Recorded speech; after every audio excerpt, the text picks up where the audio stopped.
Hello everyone, I'm Cherry, the investment lead from the Muse Fabrica. Thank you for joining this webinar. This is the second webinar of our report series, State of Textile Innovations. In this webinar series, we hope to share within our community on the key report insights and learnings on the latest innovations and investment opportunities in the textile space.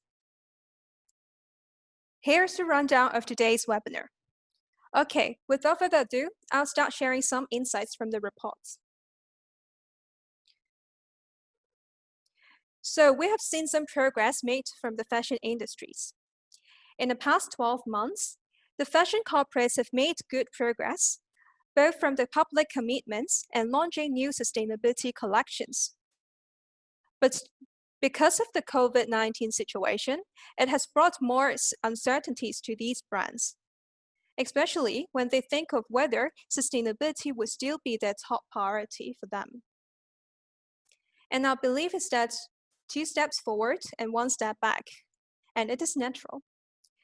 The most important thing is to keep pressing forward to continue to work with the innovations and improve on the sustainability. So for corporates, when they still hope to press forward to work with these innovations, what are the most important things they should do or think of in this uncertain time? So in these reports and today's webinars, we hope to answer some of your questions when working with innovators. Like, what are the priority areas for these innovations? And what are the options of these innovations models for corporates to think of? And also the COVID-19 impact on these innovation trends. So now I will extract some key insights from the report, particularly sharing the innovation opportunities for corporates in the textile space. In this webinar, you will learn 3 key insights. First, there are the growing trends in the textile innovation space. From our database, the innovations is diversified in different regions. Like from the new retail experiences are dominated in Asia, and also for material and supply chain innovations are mainly from the Europe areas. Second is about the textile scene has been well supported by the corporates and investors, and they have a number of different initiatives launched in the market. Third is about the implications of COVID-19. We've heard a lot of news about the fashion industry is being hugely affected by the COVID-19. However, there also come a lot of more opportunities to work with innovations during these uncertain times. So what textile means? We define textile as the intersection of technology and style. And traditionally, textile, fashion, or retail as an industry used to be slower to disruption compared to the industries like electronics or entertainment.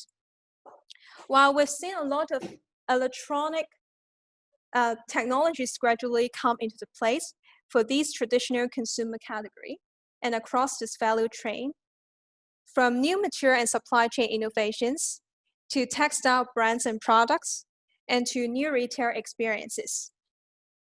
So before we dive into the textile innovations, I'll give a quick background of the 3 trends supported the growth in the textile space and the innovations and challenges in the 3 areas. So the 3 trends is about the demand for sustainable supply chain innovations.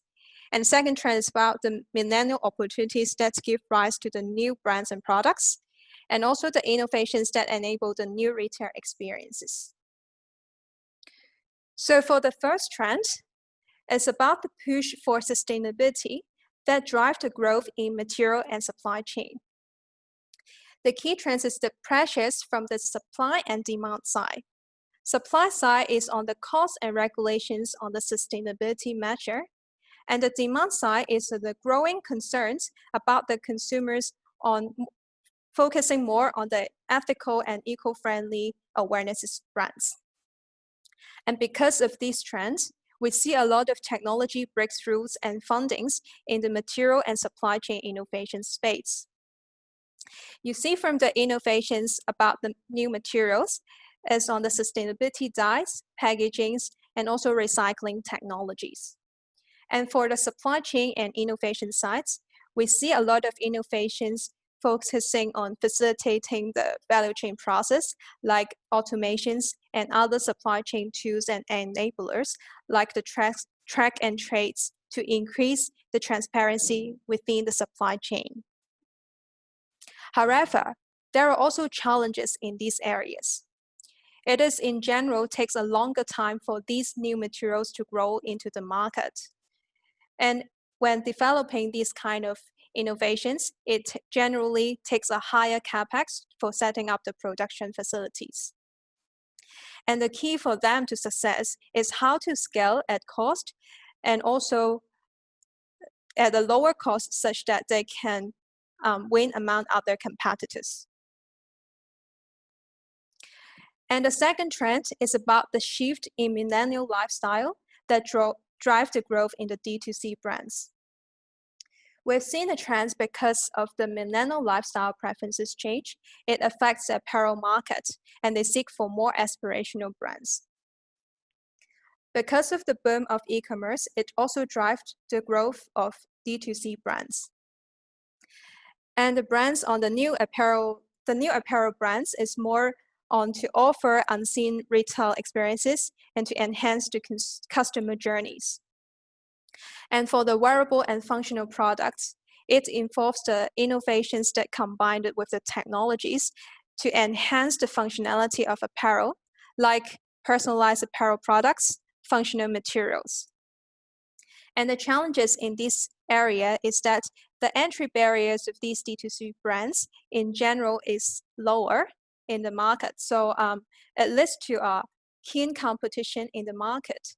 And the key for them is how they are going to lower their marketing costs and at the same time increasing the digitizations so that they can differentiate among other brands. And the third trend is about the digitizations that change the retail and consumer experiences. So because of the digitization trend, we see that a lot of customers, when they purchase it online, they can't try it physically. And this brings a lot of challenges like the sizing and fitting problems, and the consumer becoming more desire for on-demand productions and personalizations. Increase in e-commerce platform also drive the growth of how they can enhance the consumer journeys and having more integration on the omni-channels. Increasing sustainability awarenesses also drive the growth of the post-consumer categories. And the innovations, for example, for personalization, is about the tailor-made fashion products on sizing and customization to enhance the consumer experiences. For post-consumer apparel lives, it's more on giving the second life and to close the loop of circular economy. For omni-channel, we've seen a lot of technologies about the plug-in technologies and platform that enhance the consumer journey, combining the online and offline shopping experiences of the customers. And the challenges in this space is that there are actually limited options and exit options for these SaaS business. And currently the valuations is relatively low compared to other categories. And as the e-commerce platforms remain crowded, the main opportunities for them is to rely on these enablers and also whether they really suit within the brands and how they can able to facilitate the brands on having the e-commerce platforms. So after learning these trends and innovations in the spaces, let's have a look at the split of these innovations by geography. So as you can see from the chart, it's defined by the three categories: new retail experiences, textile brands and products, and material and supply chain, and also from different regions in Asia, US, Europe, and also rest of the world. And the key insights is that the new retail experiences are more popular in Asia, and whereas in Europe and US are more stronger in the new material and supply chain innovations. The key reason is that in Asia, it is in general having the e-commerce and mobile commerce boom, and also like the infrastructure is more mature, like the payments, logistics, and also the culture of the consumer to support the solutions of within the new retail experiences. Whereas for the Europe and US, there is a stronger culture and ecosystem on deep tech, especially for biotech, and the experiences on the deep tech deals and materials. So it also supports the growth in the new retail and supply chain innovations. So when the corporates think of the innovations and what kind of innovations they can adopt, you may also references to these geographical splits and to source for the most startups that fit within the market where they are located. So below is a quick summary of what I just mentioned about the key drivers of these three cis areas, and also the subcategories of each of the three pillars, and also across the value chain. And in the next session, I'll go through some of the initiatives launched by the corporates. And also I will summarize some of the common innovation models, the corporates in the market, and also share some thoughts on what criteria or aspect that they should consider before adopting these innovation models.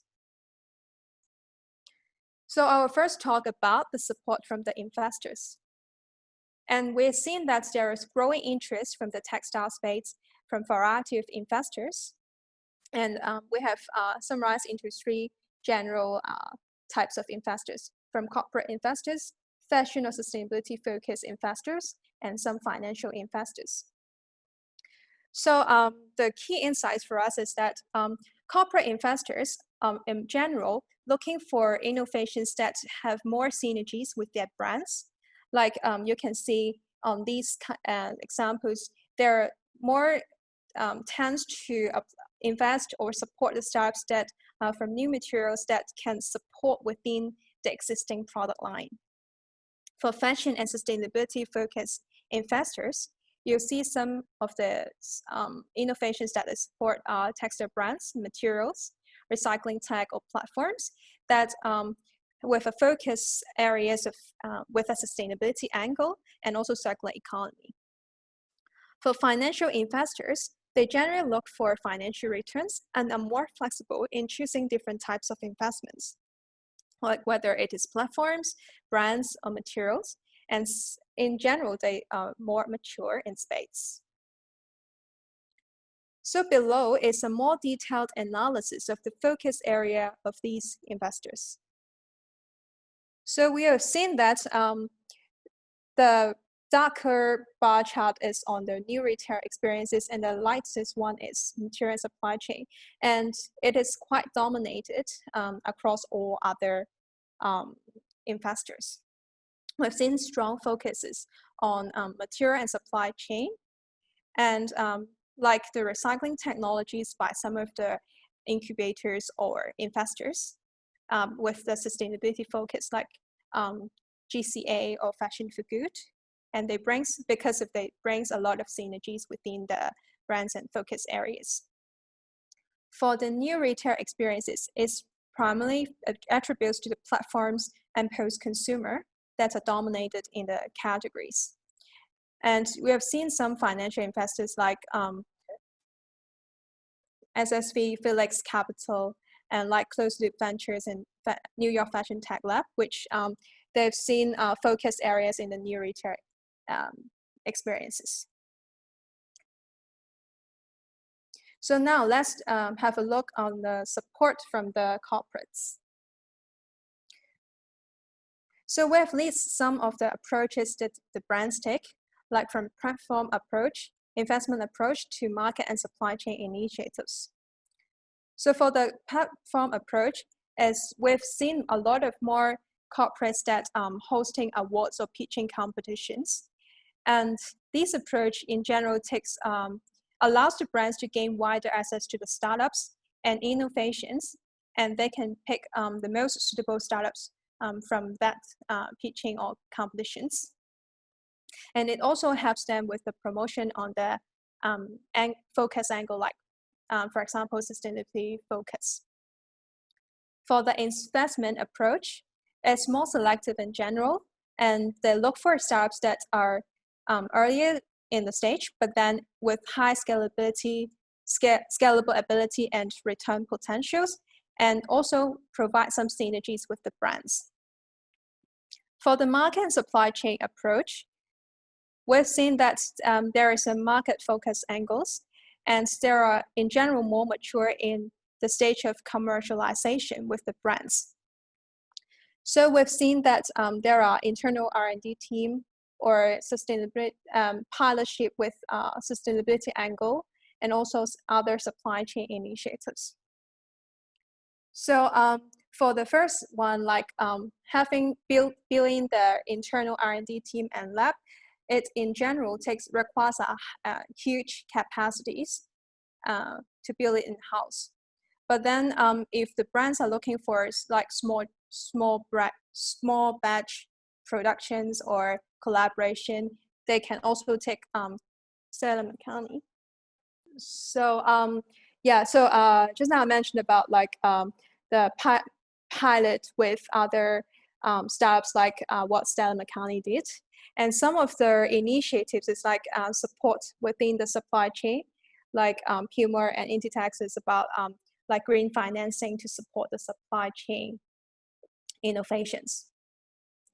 So after seeing the approach of different brands, so let's take a step back to think of given the innovations in this space, what corporates should consider when they adopting the innovation model, and which innovators is most suitable to work with them. And this slide, we wish to show that there's a high-level areas of questions that the corporates need to consider. So for which model they should take, like on the innovation objectives and priorities, they should think of whether it is branding or marketing, supply chain and sustainability, and whether they should enhance the consumer experiences, what kind of objectives and priority they should take. And like for the positioning, it's about, is it for them to differentiate among other corporates, or are they positioned as an eco-friendly corporates, or whether they should pioneer with the tech, with first launch of new technology in the market, or what kind of innovations that brings the biggest impact on the business. So when they think of the positioning, they should think of whether what kind of position to take before they work with the innovators. And also on the consumer preferences, whether they adopt these technologies is mainly to appeal to the consumer the most, and what types of consumers that they have, that they can take the innovations that appeals them. So for who to work with, that is the innovators. So there are some angles that they should consider, like the sustainability impact versus quick win, whether these innovators bring actual impact to the market, or whether it is a very easily implementable solutions, and how to balance between the impact and quick wins. For segment exclusivity, whether it would be the first launch within your segment, is there any referencing point or previous referencing point for within that segment? And also alignment with business, whether adopting these solutions is aligning with the corporate priorities or not. And the last point is about the track record of the innovators, whether these innovators have previously worked with other brands and corporates, and how they are going to adopt these innovators, maybe referencing point for corporates when they work with the new innovators. So in this last section, I will talk about the implications of the COVID-19 and some of the innovators that they support the corporates in the space during this period of time. So during COVID, it's brought a huge impact to the fashion industry, and both from the demand side and the supply side. On the demand, it's about the physical space have locked down, So we've seen a shift in purchasing habit of customers from offline to online, and they are going more digital. So this obviously hugely affected the brands, and some of which mainly rely on sales from the physical stores will be hugely affected during this period of time. And on the supply side, it's more about the inventory management and other supply chain. So for the inventory management, because of the lockdown of some of the supply chain, there are many stock piled up and delay in delivery of stock to the brands, which also affected their sales. So for other supply chain, it's also being affected because of the instability of the supply chain due to regional lockdown and some of the uncertain outlook in space. So for longer term impact, it's mainly on the unstable supply chain and outlook. So there are a lot of discussion saying that some of the manufacturers are really centralized in sourcing in certain regions, heavily located like in China or SEA market. And this also lead to unprecedented disruptions, like due to pre-orders of raw materials. So to clear up the stocks during these situations, there are increasing price competitions that wish to clear up some of the stock. And the last point is about the physical stores. So because of the mainly focus on, because of the lockdown of the physical stores, or most of the sales previously has happened in physical stores, like 90% of them. So there is a need and trends that they need to shift to the omni-channel solutions in the end. So let's have a look on what kind of innovations and solutions brought by these market trends.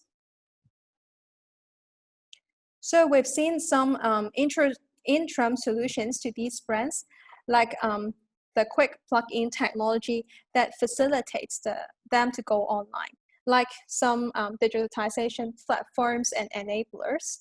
And we have seen some inventory management platform for demand forecasting and debt stock management to the brands. And these are the quick plug-in technologies that help the brand to go digital or go online easier and forecast on the remaining stocks and the future demands during this period of time.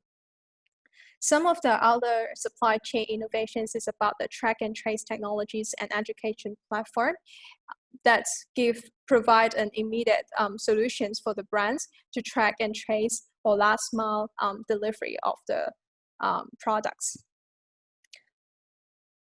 So for longer term solutions and the future trends of the fashion retail, we've seen those innovations mainly on the sustainability focus, and the brands that leverage on the digital would be a longer trends for post-COVID. For supply chain, the brand should also consider localization of the production line, like adoptions of the innovations that produce locally from new materials, and also about the automation tech and on-demand productions that would facilitate the brands. Also, they should target for some of the brands that with strong differentiation, like offering personalization elements or unique product or brand story for the brands would be next trends within the fashion industries. For the digital trends, it's more about how they can implement the omni-channel solutions with the existing retail technologies that facilitate the brands to continue to scale. So to recap, when corporates think of what innovations to adopt, they should also go through like the priorities of their innovations, what kind of models they should adopt, and who to work with. So for the priorities, whether it is sustainability or digitizations or supply chain or customer experiences, and the potential pathway, whether what kind of approaches they should take, whether to pilot, to build it in-house. So it all depends on the original priorities of innovations. And the last point is what kind of innovators they should partner with, based on locations, types of businesses that innovators offer, and what kind of track record these innovators offer is also a key for corporations to think of. So to conclude, we have covered because of the boom on the textile innovations, we've seen a diverse landscape of innovations from Asia, US, and Europe. And also there is a different innovation models for corporates that they should consider, whether it is brand collaborations, and also what is best aligned with the business model and customer preference would be the key. The last point is about the implications of COVID-19. It has created a lot of opportunities for the innovators to bring opportunities in the space like inventory management, digitalizations, and other supply chain enhancements.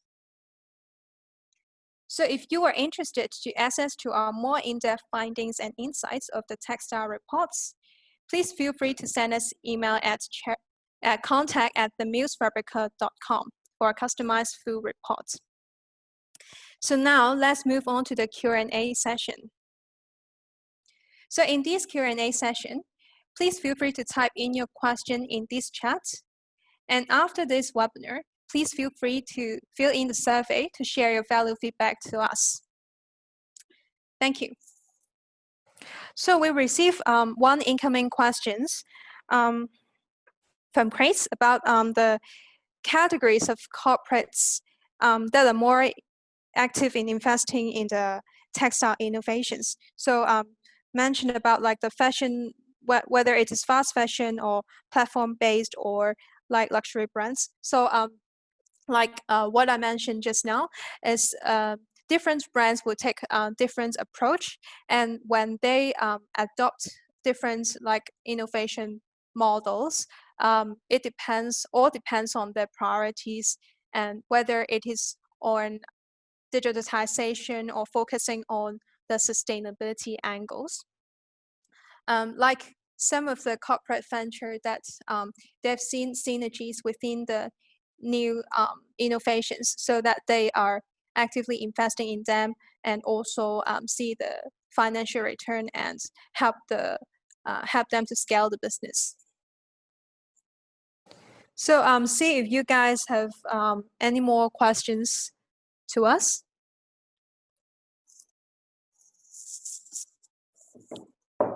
So we received one questions about like the specific innovations as an examples. So I'm not sure if I interpreted correctly, like the innovations when the brands trying to adopt them. So maybe I take carbon as an example. So carbon is like innovations that on having is a material small companies that help the brands and manufacturers to adopt models, and then they partner with Adidas on the new athletic footwear ventures. So their partnership is to like supports the partnerships is to support the brands and also to help with their new ventures and adoptions of Adidas.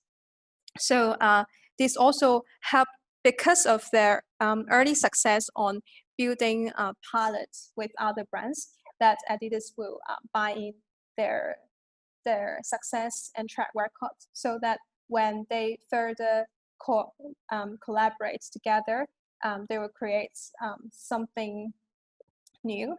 And because of the success with the partnership with Adidas, this company also further collaborated with other brands.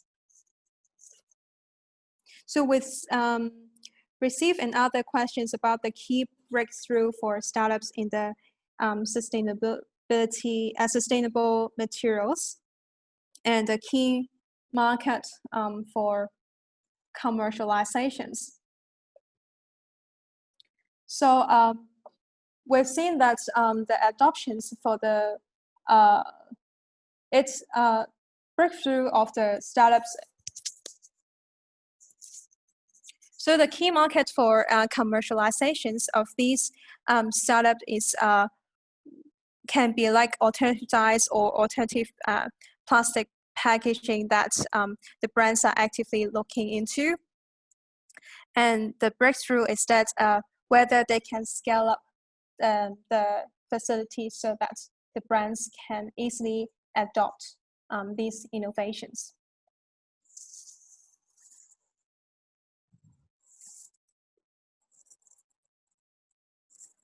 And the other question is about the effective ways for startups to meet their potential investors or brands.